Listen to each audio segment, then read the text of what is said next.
علامہ اقبال علیہ رحمہ فرماتے ہیں کہ میں گھر آیا اور ہمارے گھر کے سامنے ایک سائل کھڑا تھا. سائل چوں قضائے مبرم ہے، جس طرح قضائے مبرم ہوتی ہے، ٹلتی نہیں ہے، اس طرح وہ ٹلنے والا ہی نہیں تھا. میں نے اس کو لا کہا بابا چلا جا، معاف کر، لیکن وہ ضد کر کے گھر کے دروازے کے اوپر کھڑا تھا. میں لاؤبالی کی عمر تھی تو سکول سے آیا تھا، میرے ہاتھ میں چھوٹی سی چھڑی تھی، تو میں نے اس کے کاسے کے اوپر ماری تو وہ کاسا ٹوٹ کے گر گیا اور اس کے اندر جو سارے دن کی ریزگاری جمع کی تھی وہ بھی بکھر گئی.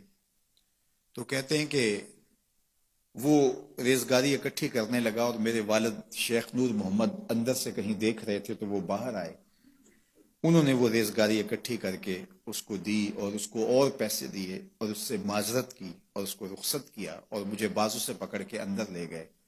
اقبال کہتے ہیں میں نے ساری زندگی اپنے والد گرامی کو یوں بلک بلک کے روتے نہیں دیکھا تھا.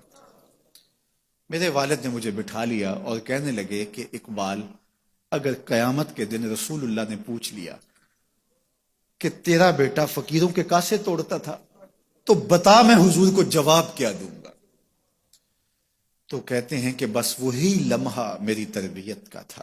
بلکہ اقبال پھر ساری زندگی کہا کرتے تھے نام تو از پدر آموختم، حضور آپ کا نام، آپ کی محبت میں نے اپنے باپ سے سیکھی.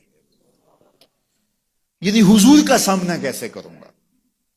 اور پھر یہ اقبال کے کلام میں آخر تک یہ چیز آتی ہے کہ کیسے حضور کا سامنا ہوگا. تو غنی از ہر دو عالم من فقیر، روز محشر عذرہائے من پذیر، گر تو بھی بینی حسابم ناگزیر، از نگاہ مصطفیٰ پنہا بغیر. اقبال بھی پھر آخر میں دعا کرتے ہوئے اللہ کی بارگاہ میں عرض گزار ہوتا ہے، مالک تو غنی ہے، میں تیرا فقیر بندہ ہوں، تو مجھے یوں ہی معاف کر دے، میرا حساب نہ لینا.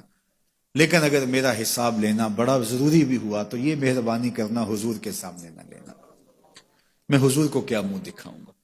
تو یہ فکر ملی کہاں سے؟ یہ باپ کی تربیت سے ملی، یہ ماں کی آغوش سے ملی. تو یہ ماں باپ کی ذمہ داری ہے کہ بیٹا جب کسی کا دل توڑے، جب کسی سے زیادتی کرے تو باپ وہیں اس کا راستہ روکے.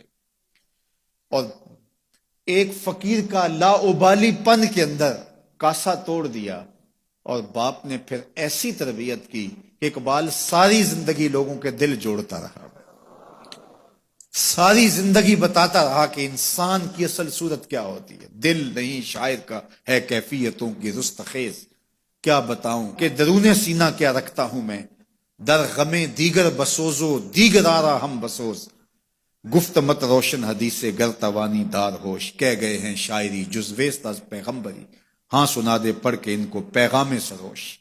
وہ کہتا ہے دوسروں کے غم میں جلنا اور پھر اس غم کو جہان میں پھیلا دینا، اسی کا نام شاعری ہے. پھر اقبال نے وقتی شاعری کی، شاعر تو اور بھی ہیں، لیکن اقبال کہتا ہے شاعری از مثنوی مقصود نیست، بت فروشی بت گری مقصود نیست، کشتائے انداز ملا جامیم، نظم و نثر او علاج خامیم. وہ کہتا ہے کہ میں یہ بت نہیں بنا رہا کہ یہ غزلیں تراش کے اور یہ نظمیں تراش کے لوگوں سے داد وصول کرو.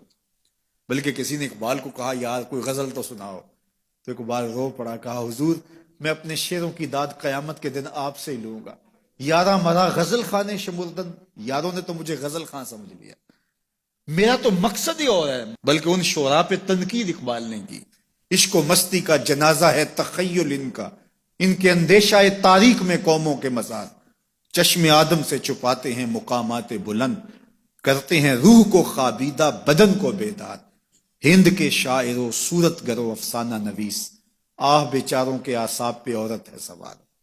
ہر وقت لب و رخسار کے تذکرے، ہر وقت نشیلی آنکھوں کی کہانیاں، ہر وقت کدے رانا کی باتیں. کہا تم اس خول سے نکل ہی نہیں رہے، تمہاری شاعری صرف ایک عورت کے گرد گھوم رہی ہے، جس نے اس کو تخلیق کیا اس خالق کے جلوے بھی تو دیکھو نا. تو اقبال پھر اقبال بنتا ہے اور اس کو یہ شعور، یہ آگہی، یہ نور ملتا کہاں سے ہے؟ یہ باپ سکھاتا ہے. باپ کے بعد پھر مولوی میر حسن ملتا ہے جو استاد اقبال کو اقبال بنا دیتا ہے. تو یہ ماحول انسان کو سکھاتا ہے. تو میں اور آپ دیکھیں کہ ہم اپنی اولاد کو کیا دے رہے ہیں. تو کبھی بھی اپنی اولاد کو اس کی اجازت نہ دیں کہ وہ کسی کمزور پر ظلم کرے. جب کمزور پر آپ کی اولاد ظلم کرتی ہے، زیادتی کرتی ہے، تو پھر وہ بڑی ہو کر کے ظالم بنے گی، جابر بنے گی۔